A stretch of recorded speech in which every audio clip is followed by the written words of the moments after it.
Evangeline. Hey, Ryan. Thank you so much for being in the movie. Oh, thank you. Oh, the dude's dead inside. See it when it comes out August 16th. Tell everybody about the character you play. Let him retire. He just doesn't want to be there anymore. How much does Ryan get to keep of all this? Oh, be careful, Ryan.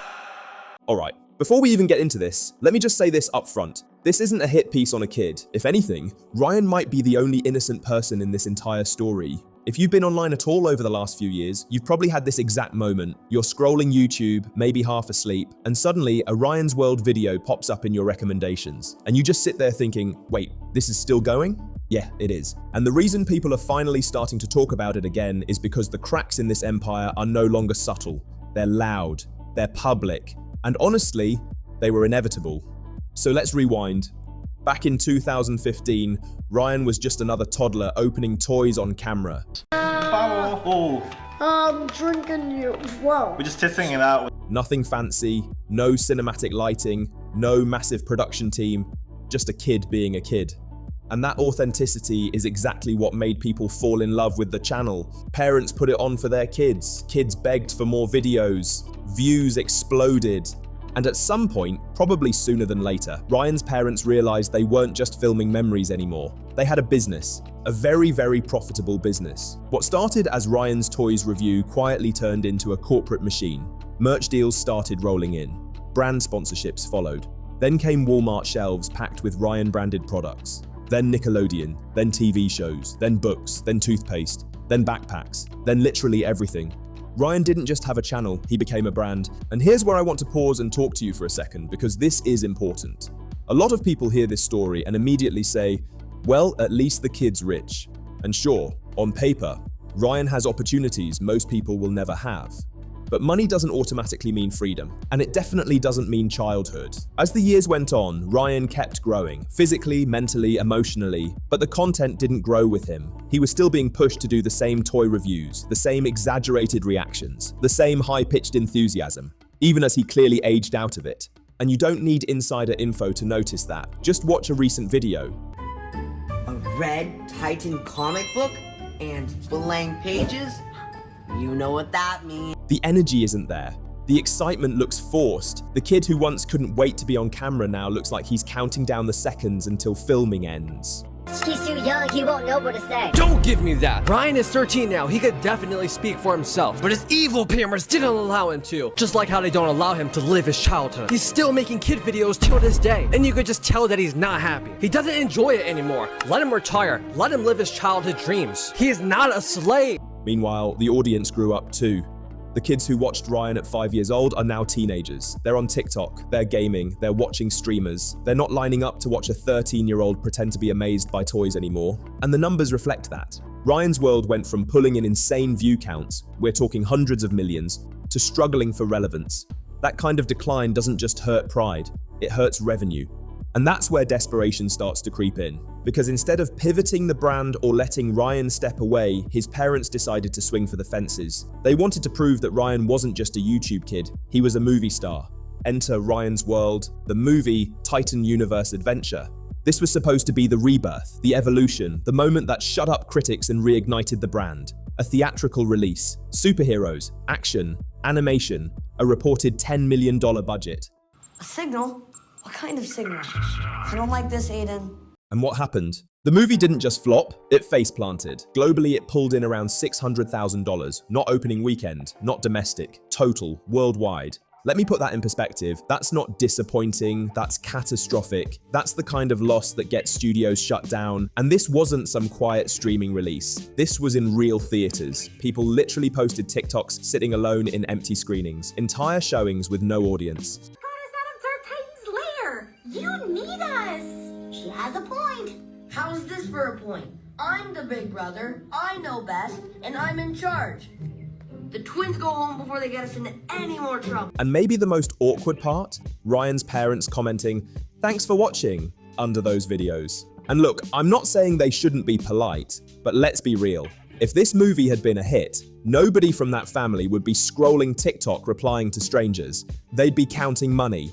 The film itself didn't help. The plot was incoherent. The animation looked cheap. The villains had no stakes. And Ryan, now a teenager, was painfully miscast in a role meant for a much younger kid. It didn't feel fun. It felt uncomfortable. Critics weren't kind. Reviews tore it apart. People called it a cash grab, a vanity project, a desperate attempt to revive a dying brand. And here's where things get really uncomfortable. This movie didn't need to exist. Ryan's parents are already set for life. We're talking multiple mansions, luxury vacations, generational wealth.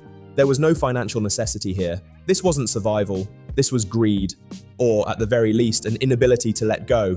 And when the movie failed, instead of reflecting, the machine just kept rolling. Ryan's younger twin sisters started appearing more screen time, more branding, more content centered around them. And suddenly people started connecting the dots. Was Ryan being phased out and replaced? That's when public sentiment really turned. Comments flooded in saying things like, "Let him retire," and "This is getting sad." Ryan's real parents are so greedy, they're never going to let this man retire. Ever. This person even said he can't wait for the flood of lawsuits from these kids to their parents. And for the first time, the conversation wasn't just about content quality, it was about exploitation. Because when you zoom out, the picture gets darker. 999,999. 1 million. Morning workout complete. I'm ready for superhero school. Cut! Well done, Ryan. Time to record the next scene. Oh, Father. I've been doing this for 12 years. I think I'm too old for this now. Shut up, Ryan! Don't you remember the contract you agreed to when you were 3? But I was still a baby. No excuses! We're gonna do this forever, Ryan. All the way till you're 50.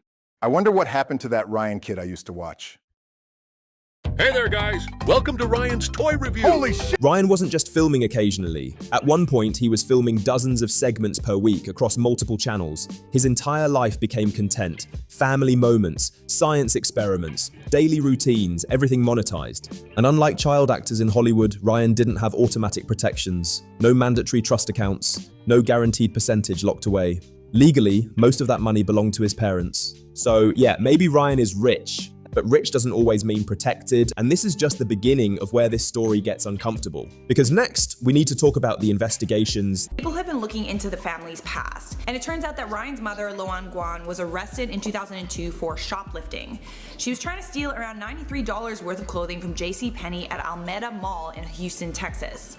Loan was 18 at the time and attending the University of Houston. She faced 60 days in jail, and instead the judge gave her 6 months probation and a $150 fine. She was told that she had to complete 40 hours of community service and complete random drug tests. Pretty lenient. Problem is, Loan did not show up to her community service, she didn't report to her community advisor, nor did she pay for the fees. She was arrested again in 2003 for violating her parole and spent 30 days in jail. The algorithm changes that nuked their income overnight, and what happens when a YouTube empire built on a child finally starts collapsing. But before we go there, let me know this. At this point, do you think Ryan is choosing this, or do you think the choice was made for him a long time ago? Now here's where the story stops being uncomfortable and starts getting straight up disturbing, because once you understand how the money, the laws, and the platform itself work, it becomes very hard to keep pretending this is all just family fun content. Up until around 2019, Ryan's world wasn't just successful, it was dominant. Between 2018 and 2020, Ryan was consistently ranked as the highest earning YouTuber on the planet. Not kid YouTuber, not family YouTuber, period. Huh? Oh, what is this? 5-year-old threatens to dethrone YouTube king PewDiePie over my goddamn dead body. We're talking tens of millions of dollars per year, and that's just YouTube ad revenue. That doesn't even touch licensing deals, retail shelves, TV partnerships, or brand integrations. And this is where I want to slow down for a second and talk directly to you, because this part gets brushed past way too often. A huge chunk of Ryan's content wasn't just entertainment, it was advertising, disguised as playtime, toy reviews that were actually paid promotions, branded products positioned as fun discoveries. And the audience? Toddlers, literal toddlers. Kids who don't know what an ad is, kids who trust what they're watching, kids who think Ryan is their friend. That's not opinion, that's exactly why advertisers love kid channels. And eventually, regulators noticed. In 2017, watchdog groups started raising alarms about channels like Ryan's. Then the FTC got involved. Then YouTube itself got dragged into the mess. And in 2019, everything changed. COPPA enforcement hit. Suddenly, YouTube was forced to admit it had been collecting data on children and serving targeted ads. The result? A $170 million fine and a complete shift in how kids' content was treated on the platform. For creators like Ryan's World, it was a financial nuke. Ad revenue collapsed almost overnight, personalized ads disappeared, CPMs tanked, and Luan Kaji herself later admitted they lost around 70% of their income because of the changes. 70%, that's not a dip, that's a free fall, and this is where the real test of character comes in, because at that moment, Ryan's parents had options. They could have scaled back, they could have pivoted the content. They didn't. Instead, they doubled down. More content, more channels, more branding. And when Ryan himself clearly started disengaging, flat tone, minimal enthusiasm, barely reacting, the solution wasn't to stop. The solution was to shift the spotlight. Enter Emma and Kate, Ryan's younger twin sisters. And look, let me be very clear here because this matters. No one is blaming the kids, not Ryan, not his sisters. This is about the adults making the decisions. As Ryan started aging out of the role that made the family rich, the twins began appearing more frequently, new animated projects, more thumbnails, more family content conveniently centered around the next generation. And the internet noticed immediately. Comments started popping up everywhere pointing out the pattern. People weren't just uncomfortable anymore, they were angry, because it felt like watching history repeat itself in real time. And if you're wondering whether this is all speculation, here's the part that really seals it. Ryan is almost never interviewed alone. Anytime he appears in a public setting, his parents are right there. I'm about to expose Ryan's World. Recently, there was a YouTuber who interviewed Ryan's World and it got over 2 million views. So cool, right? Wrong. Because during this interview, something didn't feel right. Ryan barely spoke at all, didn't seem happy. Most of the time, it was his parents speaking. It was almost like they didn't want Ryan to speak and expose their dark secret. Correcting him, clarifying his answers, steering the conversation. Like sometimes I can see like the drafts first, and then after I can see like the full thing. And it's really cool to see how it changes over time. Yeah, you were in the front line seeing the each process of animation in a way, because first, And yes, I get it. He's still a minor. But when a kid is the face of a billion-dollar brand and still can't speak freely, that raises eyebrows. When I grow up, I want to be like an animator. I think it's really fun to do because like the drawing, and then like at the end you get to see the whole thing and see what you've like worked on the whole time. You start asking questions like, does he actually want to keep doing this? Does he even get a say anymore? And how much of this money is really his? Because here's the brutal truth. Unlike child actors in Hollywood, YouTube Kids had almost no legal protections for years. No Coogan accounts, no mandatory savings, no laws requiring parents to set aside earnings. Legally speaking, the money belonged to the parents. And that's why, in recent years, states have started scrambling to pass new kidfluencer laws. Laws that force parents to reserve a percentage of earnings for the child, laws that only exist because situations like Ryan's made it obvious something was very wrong. That alone should tell you how serious this is. Now let's talk about perception, because money aside, public opinion is the real killer here. At one point, Ryan's World was untouchable. Parents trusted it, brands loved it, retailers couldn't stock enough product. Now, the vibe is completely different. People don't see a fun kid channel anymore. They see a corporation, a machine, a brand that refuses to accept that its star grew up. The movie flop didn't just hurt financially, it shattered the illusion. It showed that Ryan's popularity doesn't automatically transfer to new formats. It showed that the magic is gone, and instead of gracefully ending things, the family seems stuck in panic mode. Recycled footage, old thumbnails, younger Ryan's face plastered everywhere, content he barely appears in, still using his name for clicks. It feels less like content creation and more like life support. And here's the part nobody wants to say out loud. This story doesn't end well, because eventually Ryan will turn 18. And when that happens, for the first time in his life, he'll have complete control over his own voice. No parents answering for him, no contracts signed on his behalf, no family brand narrative to maintain, just him. And history has shown us what happens when child stars finally get to speak for themselves. Some walk away quietly, some disappear entirely, some come back years later with stories that make people deeply uncomfortable.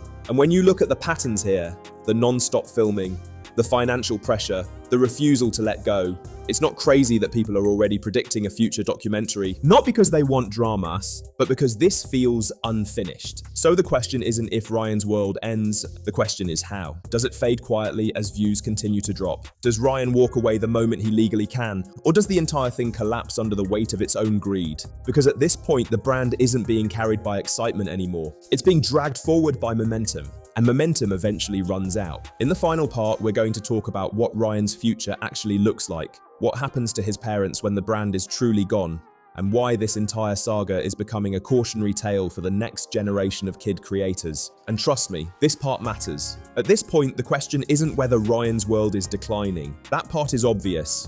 The real question is what happens after the decline fully sets in, because the internet has a long memory, and stories like this rarely just disappear quietly. If you really sit back and think about it, Ryan's entire life has been lived in public. From the moment he could talk, he was performing. From the moment he could smile on cue, he was monetized. There was never a clean line between home and work, because his home was the studio. Yeah, for the production side, we own the studio in Houston. It's called Sunlight Entertainment, and we have full-time employee, about 30 to 40 employees, and it breaks down to video editors, producers, animators, voice actors, on-camera talent, script writers. Our company's. But not everyone was convinced that Ryan's role had been scaled back. Asked whether Ryan saw a future where he was no longer the face of the channel. Is there a day where the YouTube channels will be fully animation? Like, Ryan, are you going to keep making YouTube videos, given your interest to be an animator and maybe go behind the camera, like as you get older? Ryan answered, I think I will keep going for a while, yeah. Let's play that back. Notice how Ryan turns to his father as he answers, almost as if he's looking for approval. His father then gives Ryan a smile and nod, seemingly showing he's satisfied with his son's response. Because when your entire family's lifestyle depends on you continuing to perform, quitting stops being a simple choice. That's where a lot of the discomfort comes from. Ryan didn't just grow up, he aged out of the product. The brand was built around a little kid discovering toys for the first time. That magic only works once. You can't fake wonder forever, and you definitely can't expect a teenager to convincingly act like a preschooler. Multiple states are now introducing or passing laws that force parents to set aside a portion of a child influencer's earnings. These laws didn't come out of nowhere. They came from years of watching kids generate millions while having zero guaranteed access to the money later in life. That should tell you everything. When lawmakers start stepping in, it means the system failed. And even if Ryan personally ends up financially secure, which he probably will, the damage isn't just about money, it's about identity. When your entire sense of self is wrapped up in being a brand, walking away becomes terrifying. Who are you if the channel ends? What do you do if the views stop? Who are you when the camera finally turns off?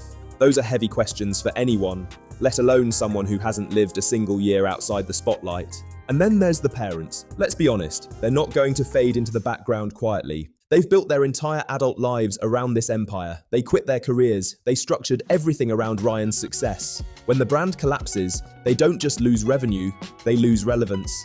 That's why the movie mattered so much. Ryan's World. The movie wasn't just a creative project, it was a test. A last attempt to prove the brand could survive outside YouTube. And when it failed that badly, it sent a clear message. The audience has moved on. No amount of marketing can fix that. You can't force nostalgia, you can't manufacture interest, and you definitely can't guilt people into watching content they've outgrown. At some point, the internet always chooses honesty over obligation, and that's where this whole saga is headed. Ryan's World isn't going to end with a dramatic announcement or a tearful goodbye video. It's going to end the way most overextended internet empires do, slowly, awkwardly, and surrounded by denial. Lower views, more recycled content, more reliance on younger faces, until eventually one day the uploads stop. And when that day comes, the story won't really be about a failed movie or declining analytics. It'll be about what happens to a kid who was never allowed to just be a kid. Because one day, whether it's at 18, 21, or 30, Ryan will get to tell his version of this story. And no one knows what that version sounds like yet. Maybe he'll defend his parents, maybe he'll quietly walk away and never look back, or maybe he'll say the things people have been afraid to hear. Whatever it is, that that moment is coming. And when it does, Ryan's world won't be remembered as a feel-good YouTube success story anymore. It'll be remembered as one of the clearest examples of what happens when the algorithm raises a child, and the adults around him refuse to let go. Do you think Ryan's parents genuinely believed they were doing the right thing? Or do you think greed took over once the money started rolling in? And more importantly, do you think Ryan will ever speak openly about this once he's free to do so? Drop your thoughts in the comments, and don't forget to like, share, and subscribe for more deep dives into influencer culture, internet fame, and the real stories behind viral empires. This is Influence Circuit, and this story is far from over.